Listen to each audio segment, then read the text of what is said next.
I'm Colton Reeves, 35 years old, a senior software analyst living in Seattle. People always saw me as the quiet guy, the one who could handle anything life threw at him without breaking a sweat. I liked that about myself. Dependable, steady, the kind of man who didn't need to shout to be heard. But that rainy Friday evening changed everything, flipped my whole world upside down in a way I never saw coming. I was driving home from work, tired but content, the radio playing some old rock song I barely noticed.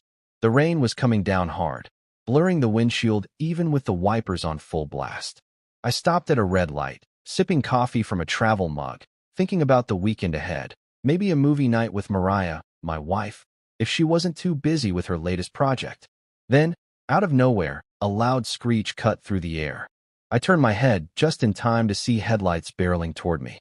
An SUV, big and black, ran the light like it didn't even exist. Before I could react, metal crunched against metal, glass shattered, and my car spun out of control. Pain exploded in my chest, sharp and hot, as the airbag slammed into me. My right leg twisted under the dashboard, and then everything went black. When I woke up, I was in the ICU. The room smelled like bleach and rubber, and a steady beep from a machine next to me kept time with my pounding headache. My chest ached like someone had dropped a boulder on it. Later, I'd learned 3 ribs were cracked. My right leg was in a cast, fractured in 2 places, and bandages covered cuts I didn't even remember getting. Blood had dried under the gauze, staining it a rusty brown. I felt like I'd been chewed up and spit out, but I was alive. That's what mattered, right? I tried to sit up, wincing as pain shot through me, and looked around for Mariah. She'd be here, I told myself. She had to be. We'd been married 5 years, built a life together. Sure, it wasn't perfect, but she was my partner. I asked the nurse, a kind woman with gray streaks in her hair, "Where's my wife? Did she step out?" The nurse hesitated, her eyes darting away for a second before she met mine again. "She hasn't come," she said softly, like she was breaking bad news. But she was notified right after the crash. We called her that night. My stomach dropped. I nodded, swallowing hard, and told myself she was probably stuck in traffic or sorting something out. She'd walk through that door any minute, her dark hair pulled back, her voice sharp with worry but warm with relief. I kept my phone close, checking it every few hours, waiting for a text, a call, anything. For days passed. 4 long, lonely days trapped in that sterile room, hooked up to tubes and monitors, my body screaming every time I shifted. The nurses were nice. They brought me extra pillows, asked about the pain, even snuck me a chocolate pudding cup once, but it wasn't the same. I wanted Mariah. I needed her. Where was she? I kept replaying the nurse's words in my head. She was notified immediately, so she knew. She knew I'd nearly died, that I was lying here broken and bruised, and still, nothing. No visits. No calls. Just silence. I started making excuses for her. Maybe her phone died. Maybe she was sick. Maybe she'd lost track of time. But deep down, a cold feeling settled in, heavier than the pain in my ribs. I stared at the ceiling, counting the tiles to keep my mind off it. 28 across, 15 down. The TV in the corner played some game show, but I couldn't focus. My thumb hovered over her name in my contacts, but I didn't call. I wanted her to come on her own, to prove she cared. By day 4, I stopped checking the door every time it opened. Hope was slipping away, replaced by something darker. Confusion, anger, a gnawing sense that the life I thought I had wasn't what it seemed. I was alone, more alone than I'd ever been, and the woman I loved, the one I'd promised forever to, wasn't there. How could she not be here? What could possibly matter more than this? I didn't have answers, but I knew one thing. Whatever came next, I'd never forget those 4 days of silence. They'd carved something into me, something I couldn't ignore, even if I wanted to. And trust me, I wanted to. More than anything, I wanted to believe she was still the Mariah I'd fallen for, the one who'd laughed with me over late-night pizza and promised we'd always have each other's backs. But as the rain tapped against the hospital window, steady and relentless, I wasn't so sure anymore. It was day 5 in that hospital bed, and I was still trying to wrap my head around the silence from Mariah. My chest ached less thanks to the pain meds, but my leg throbbed every time I moved, a constant reminder of how fragile everything felt.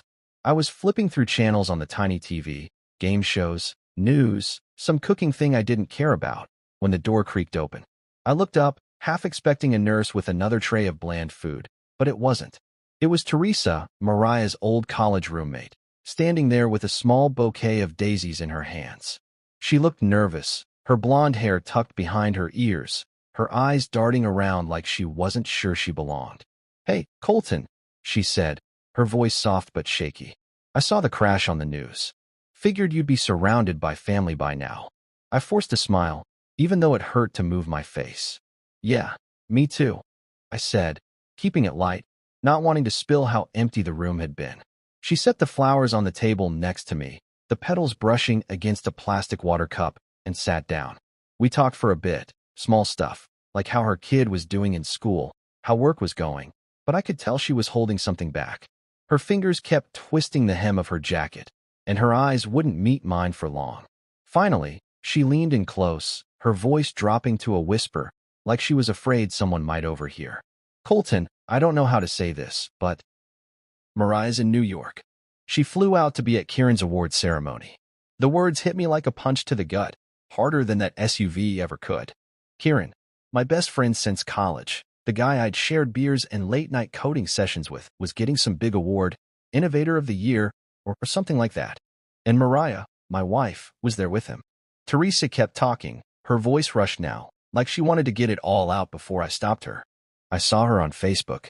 She posted pictures from the gala, all dressed up, smiling next to Kieran. The caption said, "Proud to stand beside brilliance." I thought you should know. My hands clenched the thin hospital blanket, the fabric bunching under my fingers. I couldn't breathe right, my cracked ribs didn't help, but this was deeper, a hurt that went straight to my core. I nearly died, nearly bled out on some rainy Seattle street. And Mariah was in New York, sipping champagne, clapping for Kieran while I lay here alone, staring at a ceiling I'd memorized out of boredom. "Thanks for telling me," I managed to say, my voice rough, barely above a whisper. Teresa nodded, looking guilty, like she'd just ruined my day on purpose. She didn't stay long after that, mumbled something about needing to pick up her kid, and left me with the daisies and a truth I couldn't unhear.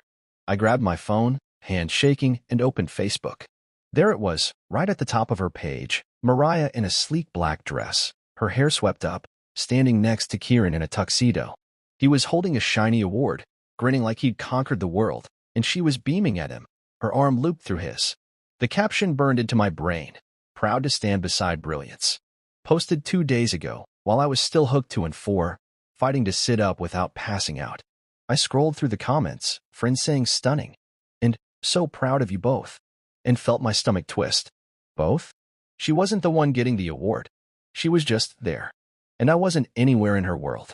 No mention of me. No, "Hey, my husband's in the hospital. Keep him in your thoughts." Nothing. I tossed the phone onto the bed, watching it bounce against the mattress, and rubbed my hands over my face. How could she do this? We'd had our fights, sure, money stuff, her late nights at work, my quiet stubbornness, but I thought we were solid.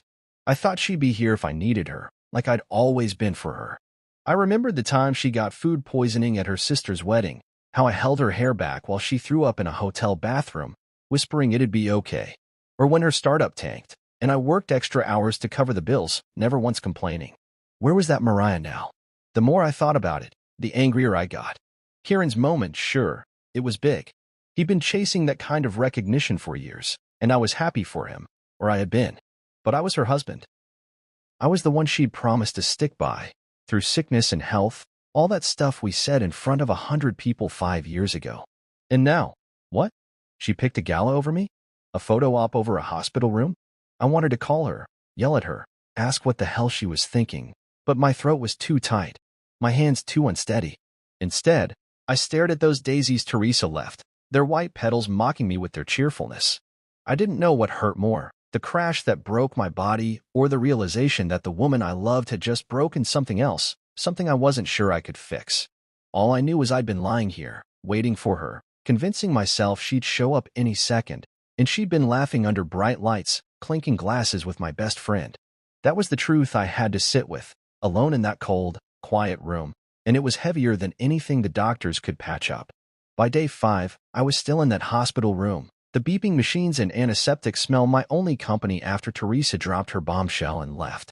My body was a mess, cracked ribs, a fractured leg, cuts that stung under the bandages, but my head was worse. Mariah was in New York with Kieran, posing for pictures, while I'd been fighting to stay alive. I couldn't shake that image of her in that black dress, smiling like nothing was wrong, like I didn't exist. I kept my phone close, checking it every few minutes, hoping maybe she'd text, call, anything to prove I wasn't invisible to her. Around midnight, I couldn't take it anymore. My fingers fumbled over the screen, and I typed out a message, short and raw. I'm alive. I needed you. I hit send and stared at the little delivered mark, my heart pounding harder than it should have with all the meds in me. I didn't know what I expected, tears, an apology, a frantic call, but I needed something. Anything to make sense of this.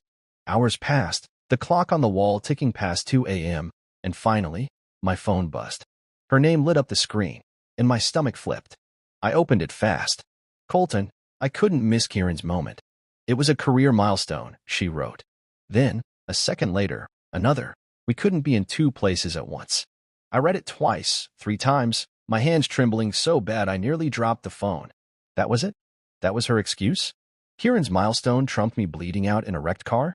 I couldn't believe it. My thumbs hovered over the keys, anger boiling up hotter than the pain in my chest. I typed back, slow because my hands wouldn't stop shaking. I had emergency surgery. I've been alone for 4 days. And you were posing for cameras? I sent it and waited, staring at the screen like it might explode. The room felt smaller, the walls closing in, the air too thick to breathe. My leg throbbed, but it was nothing compared to the ache inside me, this betrayal slicing deeper than any broken bone. My phone rang then, her name again. I almost didn't answer, but I needed to hear her voice, needed to know if she'd at least sound sorry. I picked up, pressing it to my ear. Colton, she started, her tone sharp, not soft like I'd hoped. Don't play the victim here. Kieran worked years for this award. It was a huge deal, and you're stable now. The doctors said you'd be fine. My mouth went dry. No apology. No, I messed up, just her defending it like I was the selfish one for wanting her here. Stable? I rasped, my voice cracking. Mariah, I almost died. For days, no word from you. And you're telling me not to play the victim. She sighed, loud and impatient. I'm not saying it's not hard, but you're blowing this out of proportion. I had to be there for him. For him. Not me. I couldn't take it anymore. Goodbye, Mariah, I said, and hung up before she could argue more. The phone hit the bed, and I pressed my palms into my eyes, trying to stop the sting there. I lay back, staring at the ceiling again, 28 tiles across, 15 down, same as always, but it didn't calm me this time. Her words kept replaying. We couldn't be in two places at once. We. Her and Kieran. My wife and my best friend, a team I wasn't part of. I thought about all the times I'd brushed off little things, her staying late to help Kieran with his projects, the way she'd light up talking about his ideas, how she'd laugh at his jokes a little too long. I'd told myself it was nothing, that I was lucky to have a wife and a friend who got along so well. But now? Now it felt like they'd built something without me, something that left me on the outside, bleeding and forgotten. I remembered college, when Kieran and I would stay up coding, dreaming about the future. He was the loud one, the charmer, always chasing the next big thing. I was the steady one, fixing his bugs, keeping us on track. Mariah came later, swept into my life with her energy and her smile, and I thought we'd made a perfect trio, me and her, with Kieran as the brother I never had. But that night, in that hospital bed, I saw it different. She chose him, not just his event, but him. Over me. Over us. The betrayal wasn't just the gala, it was everything it meant. She didn't call when she landed in New York. Didn't check if I was okay after surgery. Didn't even send a text to say she was thinking of me. For days, and I was nothing to her, while Kieran got her cheers and her pride. I wanted to scream, to throw something, but all I could do was lie there, trapped by my own body, my own stupidity for not seeing it sooner. How long had it been like this? How many times had I let her put him first because I didn't want to rock the boat? I'd been so busy being the guy who could handle anything that I didn't notice her slipping away. But now I saw it clear as day, and it hurt worse than the crash, worse than the cracked ribs, the busted leg, the blood I'd lost. Because this wasn't an accident. This was her choosing, and she didn't choose me. I turned off my phone, let the darkness of the room swallow me, and decided right then. I wasn't begging her to care. Not anymore. Whatever came next, I'd face it alone if I had to. At least then, I'd know where I stood. A week after the crash, I was finally out of the hospital, back in our Seattle apartment with a pair of crutches and a bottle of pain pills. The place felt different, quieter, emptier, even though nothing had changed except me. My leg was still in a cast. My ribs sore every time I breathed too deep, but I was managing. I'd spent those days in the ICU waiting for Mariah, hoping she'd show up, and when she didn't, I'd made peace with being alone. Or at least, I thought I had. That afternoon, I was on the couch, a cup of coffee cooling on the table, when the doorbell rang. I hobbled over, leaning hard on the crutches, and opened it. There she was, Mariah, standing in the hallway with a bouquet of lilies in her hands and that same fake smile I'd seen in her Facebook photos from Kieran's gala. Her dark hair was pulled back, her coat still damp from the drizzle outside. Behind her stood Bianca, Kieran's wife, her eyes red and puffy, her face tight like she'd been crying for days. I didn't say anything at first, just stared at them, my chest tightening in a way that had nothing to do with my ribs. "Hey, Colton," Mariah said, her voice too bright, like she was trying to sell me something. "Can we come in?" I stepped aside, letting them walk past me into the living room. Mariah set the flowers on the counter, fussing with them like it mattered, while Bianca hovered near the couch, clutching her purse. I eased myself back onto the cushions, propping my crutches against the armrest, and waited. I knew this wasn't a casual visit. Mariah hadn't called since our fight on the phone, hadn't checked on me once since I got home. "How are you feeling?" she asked, sitting across from me, her hands folded in her lap. "Better," I said, keeping it short. "Docs say I'll heal. It just takes time." She nodded, but her eyes flicked to Bianca, and I could tell they were here for something else. Bianca cleared her throat, her voice shaky. "Colton, we need to talk about Kieran." My heart sank, a cold weight settling in my gut. "What about him?" I asked, though I already had a bad feeling. Mariah leaned forward, her tone dropping low. "He's in trouble. Big trouble. Federal charges, fraud, embezzlement. They're saying he's the fall guy for something way bigger." I blinked, trying to process it. Kieran, the golden boy, the innovator of the year, tangled up in something dirty? It didn't add up, or maybe it did, and I just never wanted to see it. Bianca jumped in, her words tumbling out fast. "They froze his accounts, everything. He's locked up, and we can't post bail without help. We thought, maybe you could." She stopped, looking at Mariah, who finished for her. "We need money, Colton, to get him out. It's a lot, but we know you've got savings." I stared at them, my mouth dry, my hands gripping the edge of the couch. Savings. My savings. The money I'd scraped together over years, working overtime, skipping vacations, building a safety net for us. For me and Mariah. And now they were here, asking for it like it was nothing. "Let me get this straight," I said, my voice low, steady, even though I wanted to yell. "Kieran's in jail, and you want me to bail him out? With my money?" Mariah frowned, like I'd said something unreasonable. "He's family, Colton. You've known him forever. He'd do the same for you." I laughed, a sharp, bitter sound that made my ribs ache. "Would he? Because last I checked, he was too busy getting awards to care I was in a hospital bed. And you?" I looked at her hard. "You were right there with him. So now you remember I exist? When you need something?" Mariah's face flushed, her eyes narrowing. "Don't make this about you. This is bigger than that. Kieran's life is falling apart. And mine wasn't." I shot back, louder than I meant to. 4 days, Mariah. I was alone for 4 days after nearly dying, and you couldn't even pick up the phone. Now you show up with flowers and a sob story, asking for my savings." Bianca shifted, uncomfortable, but Mariah didn't back down. "We didn't know it was that bad," she said, quieter now. "The hospital said you were stable." "Stable," I repeated, the word tasting sour. "You didn't check. You didn't care. You chose him over me, and now you're choosing him again." She opened her mouth to argue, but I held up a hand. "Why me? Why not his parents, or yours, or anyone else?" Bianca answered, her voice small. "We've asked everyone. You're the only one who can do this." I leaned back, the pain in my leg flaring, but it was nothing compared to the anger burning through me. They didn't come to see me, to apologize, to fix anything. They came because I was useful, a walking ATM to clean up their mess. I looked at Mariah, really looked at her, the woman I'd loved, the one I'd built a life with, and saw someone else. Someone who'd traded our vows for a spotlight, and now wanted my money to keep it shining. "No," I said, "I'm not doing it." Mariah's eyes widened. "Colton, please." "No," I cut her off. "You made your choice. Live with it. Bianca started crying, soft sobs that filled the room, but Mariah just stared at me, her jaw tight. You're being selfish, she said. Maybe, I replied. But I'm done being your backup plan.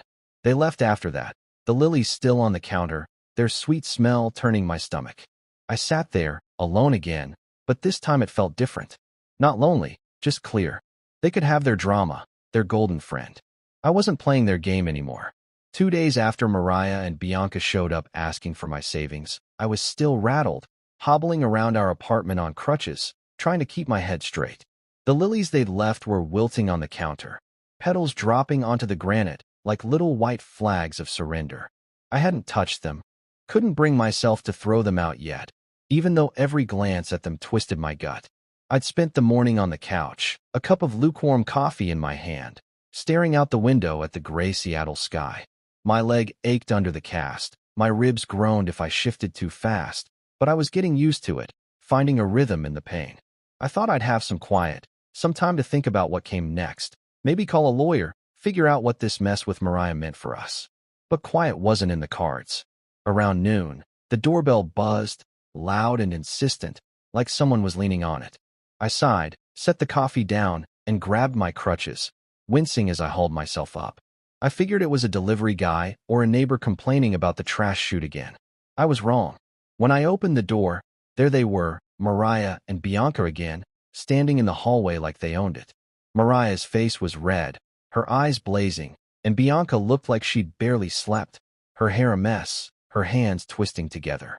Before I could say a word, Mariah started yelling, her voice echoing off the walls. "You're abandoning the man who helped launch your career," she shouted, loud enough that I saw Mrs. Carter's door crack open down the hall. "Here and his family, Colton. How can you just turn your back on him?" I stood there, gripping my crutches, my jaw tight. Neighbors were peeking out now, heads poking from doorways, and I felt the heat crawl up my neck. "Inside," I said, stepping back, not wanting this fight on display for the whole building. They stormed in, Mariah pacing like a caged animal, Bianca hovering near the door. I shut it behind them and turned, steadying myself. "Say what you've got to say," I told her, keeping my voice even, though my blood was boiling. She spun on me, tears streaking her face. "We already lost one person to this mess. Don't make us lose another. Kieran's rotting in a cell because you won't help." I couldn't believe what I was hearing. Lost one person? She meant me, like I'd died in that crash. Or maybe she meant our marriage, already burying it before we'd even talked. Either way, it lit a fire in me. Where was this loyalty when I was lying in a hospital bed? I shot back, louder than I meant to, my crutches creaking under my grip. "For days, Mariah. I was alone, hooked up to machines, wondering if I'd walk again, and where were you? Clapping for Kieran, that's where. You didn't call, didn't text, didn't care. And now you're screaming at me about loyalty?" She flinched, but didn't back down, her hands balled into fists. "It's not the same. Kieran's facing years in prison. Your leg will heal. Your ribs will mend. This is bigger than you. Bigger than me." That's what it always came down to, wasn't it? I was the steady one, the one who could take the hit and keep going, so they didn't have to worry. "You gave me away," I said, my voice dropping low, hard. "You traded me for a photo op, a fancy night out. Don't stand here crying about family when you forgot mine." Bianca stepped forward then, her voice trembling.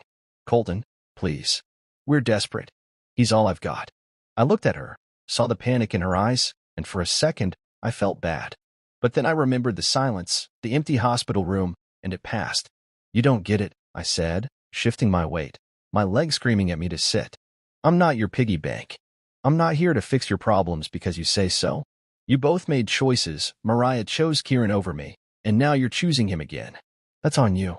Mariah sobbed, a loud, messy sound, and threw her hands up. "You're heartless. After everything we've been through, you're just done." I took a step closer, ignoring the pain shooting up my leg. "You were done first," I said. "The second you got on that plane to New York, you were done. I'm just catching up." She stared at me, tears streaming, then grabbed Bianca's arm. "Let's go. He's not worth it." But I wasn't letting it in like that, not with them storming off like I was the bad guy. "If you come back here yelling again," I said, my voice cold, "I'm calling the cops. I'm done talking." Mariah froze, her mouth open, then yanked Bianca toward the door. It slammed shut behind them, the sound rattling the walls, and I stood there, breathing hard, the apartment silent again. I hobbled back to the couch, collapsing onto it, my crutches clattering to the floor. My hands shook as I ran them through my hair, trying to calm down. Heartless, she'd called me. Maybe I was. But I'd spent years being the guy who gave time, money, patience, and where did it get me? Alone in a hospital, begging for a scrap of care, while she danced under gala lights. I wasn't doing it anymore. That night, I got up, grabbed my phone, and called the locksmith. By 10 p.m., the locks were changed, the old keys useless. It wasn't just about keeping her out, it was about keeping me in, safe, separate from the chaos she dragged with her. I sat in the dark after, the lilies still wilting, and felt something shift. Not peace, not yet, but a start. A line drawn. They could scream all they wanted. I wasn't opening that door again. After changing the locks, I thought I'd bought myself some breathing room, a chance to figure out what was left of my life without Mariah and her drama banging down the door. I was wrong. The next morning, I woke up to my phone buzzing nonstop, news alerts, texts from old college buddies, even a missed call from my cousin in Tacoma. I rubbed the sleep from my eyes, still groggy from the pain meds, and grabbed it off the nightstand. The screen lit up with headlines that hit me like a slap. Tech star Kieran Holt arrested in federal fraud sting. I scrolled, my stomach sinking. FBI footage was everywhere, Kieran in a gray suit, hands cuffed behind him, head down as agents led him out of his fancy downtown office. The articles said it all: shell companies, anonymous accounts, millions laundered through his startup. His Innovator of the Year shine was gone, replaced by mugshots and grainy security clips. I sat on the edge of the bed, my casted legs stretched out, and just stared. This was the guy I'd stayed up with in college, debugging code until dawn, the guy I'd cheered for when he landed his first big investor. And now he was a criminal. Part of me wanted to feel sorry for him, but another part, the part still raw from Mariah's betrayal, just felt tired. My phone buzzed again, this time a voicemail from Mariah. I hesitated, my thumb hovering over the play button. I didn't want to hear her voice, didn't want her pulling me back into their mess, but I hit it anyway. "Colton, it's me," she said, her tone shaky, like she'd been crying. "Please, it's getting worse. The news is everywhere, and Kieran, he's not okay. Call me back." I deleted it without a second thought, tossing the phone onto the bed. Worse for them, maybe, but I was done being their lifeline. I crutched my way to the kitchen, brewed some coffee, and tried to focus on something else, anything else. But then my laptop pinged with an email, and when I saw the sender, I froze. It was from Kieran, routed through some prison system account. The subject line was blank. I shouldn't have opened it. I knew that, but I did. "Colton," it started. "They're pinning it all on me. I'm not innocent, I'll admit that. I signed things I shouldn't have, moved money I didn't ask enough questions about. But I wasn't the mastermind. They used me, and now I'm the one in here. I don't expect you to forgive me, but I needed you to know." That was it. No apology, no begging, just a broken man spilling his guts. I read it again, my coffee going cold in my hand, and felt something twist inside me.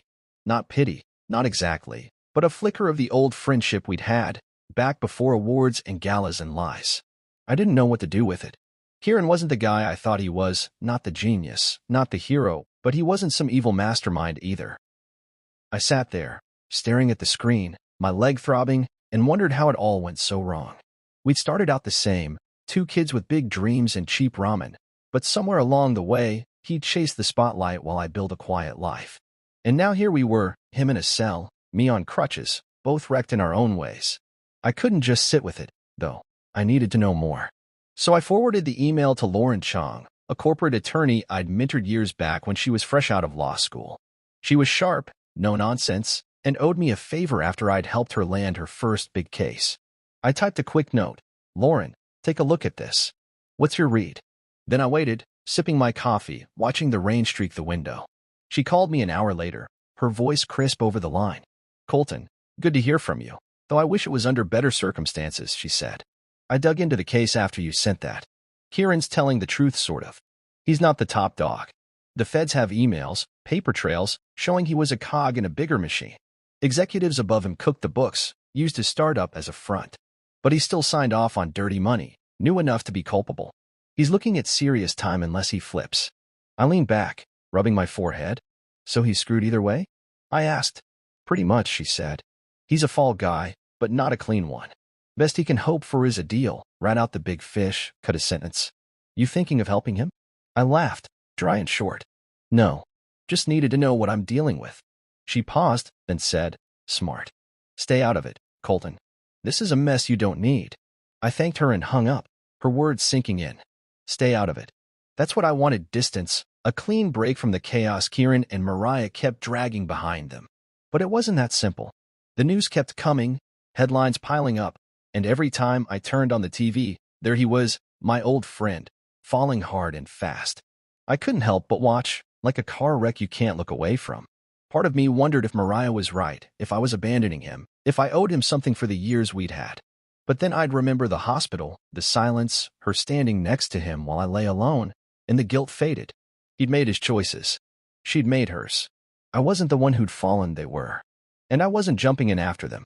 Kieran's arrest was still all over the news, and I was doing my best to keep my head down, hobbling through my days on crutches in that quiet Seattle apartment.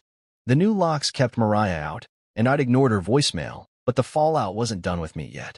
It started slow, a text from an old college friend, Jake, popping up on my phone one morning while I was heating up oatmeal. Hey man, heard from Mariah you're bailing on Kieran when he needs you most. What's up with that? I stared at it, spoon halfway to my mouth, the oatmeal steaming in the bowl. Bailing on Kieran? She was spinning it like I was the one who ditched him, not the other way around. I didn't reply, didn't know how to without sounding bitter or crazy, but then my phone buzzed again. This time it was my cousin, Lisa, who I hadn't talked to in maybe 2 years. Colton, Mariah says you're jealous of Kieran's success and won't help him out of spite. That true? My jaw tightened, and I set the phone down hard on the counter, the clack loud in the empty kitchen. Jealous? Spite. I'd nearly died, and she was out there painting me as the bad guy because I wouldn't hand over my savings to fix her golden boy's mess. It didn't stop there. By afternoon, my inbox was full. Mutual friends, distant relatives, even a guy I'd worked with 5 years back, all saying some version of the same thing. Mariah told us you abandoned Kieran out of jealousy. Or, she said you're being selfish. Colton, what's going on? I sat on the couch, scrolling through it all, my leg propped up on a pillow, and felt the anger bubble up hot and fast. She wasn't just asking for help anymore. She was waging a war, turning everyone I knew against me to guilt me into giving in. I wanted to call her, scream at her to stop, but I knew that'd just feed her story. I'd be the unhinged husband, proving her point. Instead, I shut off my phone and stared out the window, the drizzle blurring the city into a gray smear. How could she do this? 5 years of marriage, and she was dragging my name through the mud like it was nothing. I'd been the one holding us together, paying bills when her startup flopped, staying up late to listen when she was stressed, keeping quiet when she and Kieran got too close. And now I was the villain because I said no? But then something shifted. Later that day, I got a call from Sam, a guy who'd worked with Kieran and me back in the early days. I almost didn't pick up, expecting more of Mariah's garbage, but his voice was calm, curious. Colton, I heard the rumors, he said. Mariah's saying you're jealous, but I've got a different story. Bianca's cousin told me Mariah hit her up for 30 grand a while back, some investment that tanked. Said you didn't know. I froze, gripping the phone tighter. 30 grand. I repeated, my voice hoarse. Yes, Sam said. She swore it was a one-time thing, but it's not the first time I've heard her lean on people. Thought you should know. He hung up after that, leaving me reeling. $30,000. Money I'd never seen, never heard about, while I was squirreling away every penny for our future. What else had she hidden? I sat there, the apartment quiet except for the hum of the fridge, and started connecting dots I'd ignored too long. Kieran blaming me for a lost client years back, something I'd fixed without a word, letting him take the credit. Mariah brushing off my questions about late nights, saying it was just work with him. Little lies piling up, and me too blind, or too trusting, to see. Then another text came, this one from Ellie, a friend from college who'd always been straight with me. Hey, I talked to Mariah.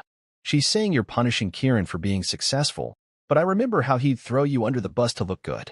You don't owe him anything. I read it twice, a slow burn of relief mixing with the anger. Not everyone was buying her story. People were starting to see through it, piecing together the truth the way I was. I wasn't alone in this, not completely. Sam called again that night, his tone quieter. Look, man, I didn't want to pile on, but Kieran's not the saint she's making him out to be. He screwed over a lot of us, me included, chasing that big shot life. You're the only one who ever called him out. I thanked him, my throat tight, and hung up.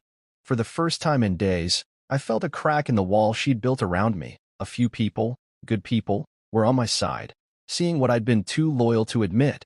Mariah and Kieran had used me, and not just now, but for years. I didn't reply to the smear messages, didn't fight back online or call up family to defend myself. Let her talk, I thought. The truth was coming out anyway, slow but sure, and I wasn't the only one brave enough to say no anymore. I'd been the quiet one, the fixer, the guy who took the hits so they could shine. But now? Now I was done. I turned off the lights, crouched to bed, and lay there, listening to the rain. They could smear me all they wanted. I knew who I was, and who they really were. That was enough. The smear campaign was still humming along, but I was finding my footing, learning to tune out the noise.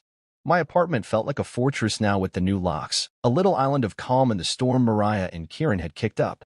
I was on the couch one afternoon, a week after the headlines about his arrest, sipping coffee and scrolling through job listings on my laptop. My leg was healing slow, the cast itchy as hell, but I could move around better, even if every step made my ribs ache. I was thinking about the future, maybe a new gig, something remote so I could ditch the city chaos, when my phone rang. It was Mariah's mom, Diane, her name flashing on the screen like a warning. I hadn't talked to her in months, not since a stiff Christmas dinner where she'd bragged about Mariah's ambition. I almost let it go to voicemail, but curiosity got me. I picked up, bracing myself. "Colton," she said, her voice soft, like she was trying to sound sweet. "We're so sorry for what happened to you, the crash, the hospital. It's awful. But please, think of Kieran. He's in a terrible spot, and we're all just trying to help." I sat there, the phone pressed to my ear, my free hand tightening around the coffee mug. Think of Kieran. Not me. Not what I'd been through, just him. "Diane," I said, keeping my tone flat. "I appreciate the call, but I'm not bailing him out. That's not my job."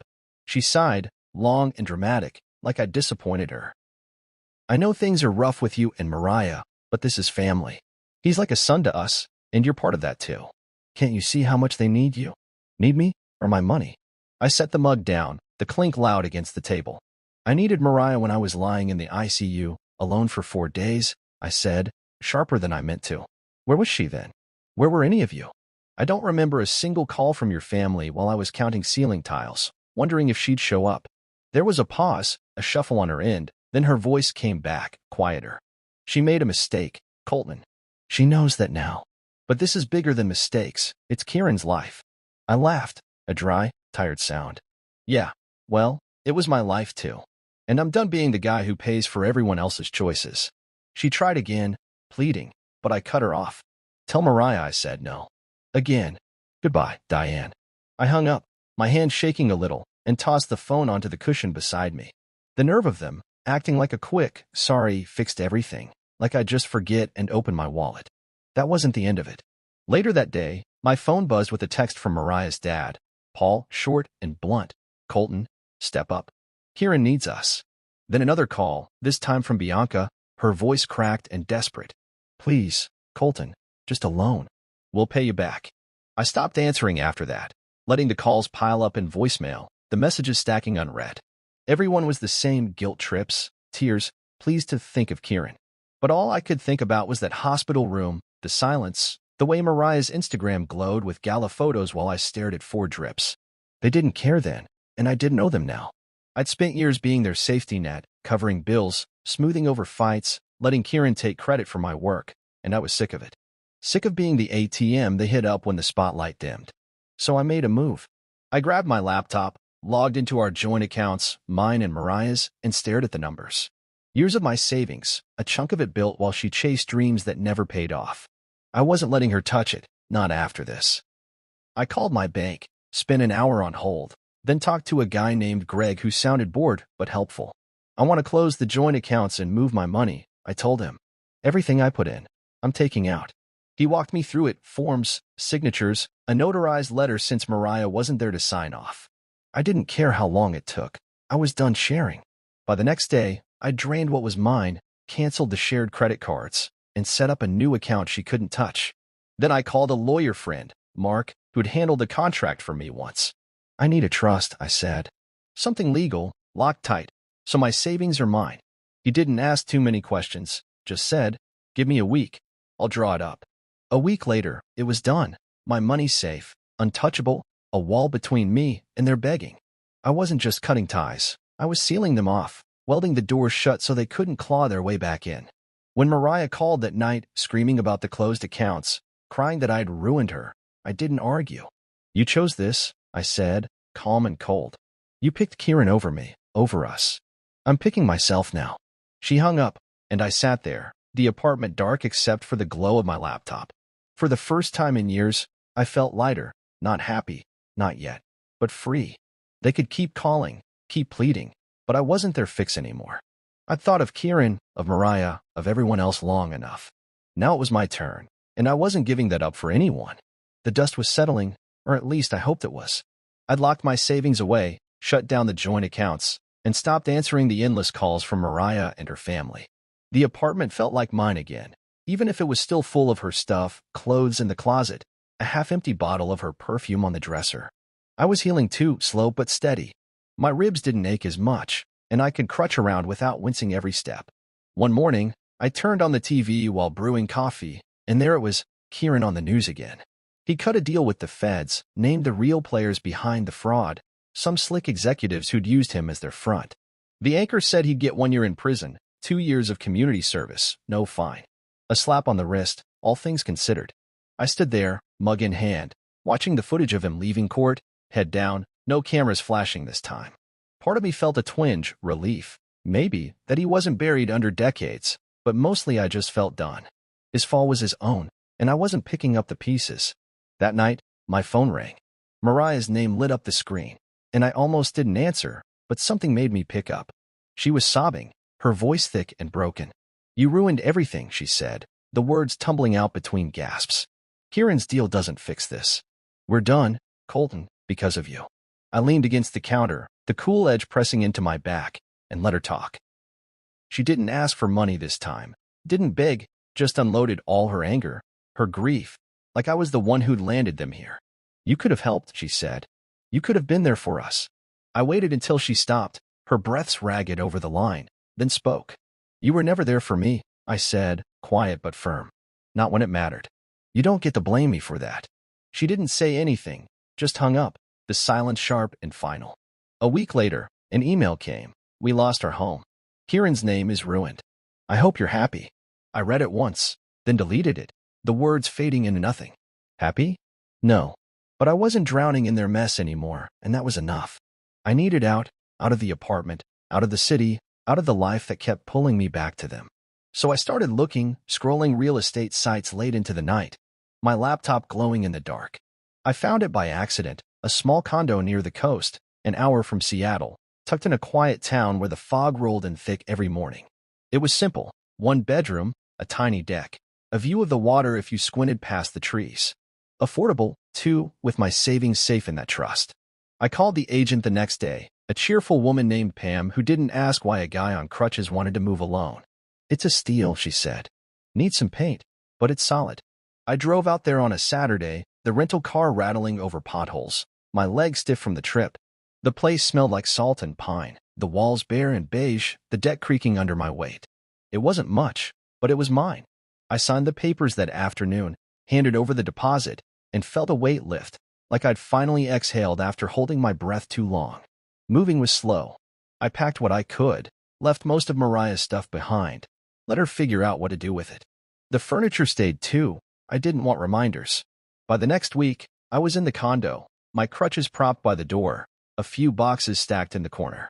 I bought a cheap couch, a coffee maker, some dishes from a thrift store down the road. No pictures on the walls, no shots of me and her smiling at the beach, no framed memories of a life that didn't fit anymore. Just blank space, clean and open. The first morning, I woke up to fog so thick I couldn't see the trees, just a soft gray blanket outside the window. I made coffee, sat on the deck despite the chill, and listened to the waves crashing somewhere below. It was quiet, really quiet, not the tense silence of waiting for the next fight or phone call. For the first time in months, I could breathe, deep and slow, the salt air stinging my lungs in a good way. Mariah didn't call again. Neither did Bianca or her parents. The smear campaign faded, people moved on, found new gossip to chew over. I didn't check the news much, didn't care what happened next with Kieran's sentence or their lost house. That was their story now, not mine. I started small routines. Coffee at sunrise, reading books I'd meant to get to for years, walking the beach once my cast came off, the sand cool under my feet. The condo stayed bare, but it didn't feel empty, just mine, a place I'd carved out from the wreckage. I wasn't running, wasn't hiding. I was letting go, piece by piece, until all that was left was me, not the husband they'd left behind, but the guy who'd walked away and found something better, something real. The condo by the coast became my world, a small, steady place where the days unfolded slow and simple. My leg was out of the cast now, the fracture healed enough that I could walk without crutches, though I still limped a little when the weather turned cold. My ribs didn't ache anymore, just a twinge now, and then if I stretched too far. I'd settled into a rhythm. When I built from scratch, coffee brewed by hand every morning, the rich smell filling the tiny kitchen, books stacked on a wobbly thrift store table, pages worn from late-night reading, walks along the shore where the waves hissed over the rocks. The fog rolled in most days, thick and gray, wrapping the condo in a quiet I'd never known in Seattle. It wasn't flashy or loud, just mine, and that was more than enough. One Saturday, I drove into town, a little cluster of shops and houses 10 minutes down the road. I stopped at a park near the water, a patchy green spot with a couple benches and a pond where ducks floated lazily. I grabbed a bag of breadcrumbs from the car, something I'd started keeping handy, and sat down, tossing bits into the water, watching the ducks paddle over. A guy about my age, maybe a little older, sat on the bench next to mine, a thermos of coffee in his hand. He had a scruffy beard, a flannel shirt, the kind of look that said he'd lived here forever. "Nice day for it," he said, nodding at the ducks. I glanced up, surprised he'd spoken. "Yeah," I said, tossing another crumb. "They don't ask for much." He chuckled, a low, easy sound. "You look peaceful," he said, not pushy, just stating it like it was obvious. I paused, a handful of crumbs still in my fist, and thought about it. Peaceful. Was I? I hadn't felt that word fit me in a long time, not with the crash, the hospital, Mariah's betrayal, all the noise that had filled my head for months. But sitting there, the pond rippling under a weak sun, the air sharp with salt, I realized he was right. I smiled, small but real, and nodded. "Yeah, I guess I am." He didn't press, just sipped his coffee and watched the ducks with me, the silence comfortable between us. When he got up to leave, he tipped his thermos my way like a salute, and I watched him go, feeling something settle deeper inside me. That moment stuck with me. Peaceful. It wasn't something I'd chased, not like Kieran chased awards or Mariah chased whatever she thought she'd find next to him. It just happened, crept in quiet while I wasn't looking. Back at the condo, I started noticing it more. The way the fog softened everything, the way my coffee tasted better without the rush of a commute, the way I could sit on the deck and hear nothing but wind and waves. I didn't need much, just enough to keep going, to feel like myself again. I'd lost a lot, a wife, a best friend, a life I'd thought was solid. But sitting there, watching the water through the trees, I didn't feel empty. I felt full, not with stuff or people, but with something I hadn't had in years. Me. The real me. Not the guy who fixed everyone else's problems or begged to be seen. I didn't have to beg for this. Peace didn't demand that, it just came, steady and sure, once I stopped letting them take it away. I thought about Mariah sometimes, wondered where she'd landed after losing the house, what she was doing without Kieran's shine to lean on. I didn't check, though, didn't search her name online or ask mutual friends. That door was closed, locked tight, and I wasn't opening it. Same with Kieran. His year in prison had started, I figured, but I didn't keep track. They were gone from my life, their voices faded to nothing, and I liked it that way. The condo stayed bare, no photos, no mementos, just a couch, a bed, a few books. I didn't need walls full of the past. I had the view, the quiet, the space to breathe. One evening, I walked the beach after a storm, the sand littered with seaweed and broken shells. The waves were rough, crashing hard, and I stood there, hands in my pockets, letting the wind sting my face. I wasn't the man they'd left behind, not anymore. That Colton was gone, buried under hospital sheets and broken promises. This one, the one standing here, was different. Stronger, maybe, but not in the loud way. Strong in the way that didn't need proving. Back home, I brewed coffee, sat on the deck with a book, a sci-fi novel I'd picked up cheap, and lost myself in it until the sun dipped low. The days were mine now, simple and slow, and I didn't miss the chaos. I didn't miss begging to be enough, sacrificing my dignity for someone else's ego. That stranger at the park was right. I was peaceful, and it wasn't borrowed or fragile. It was real, built from the ground up, inside me where no one could touch it.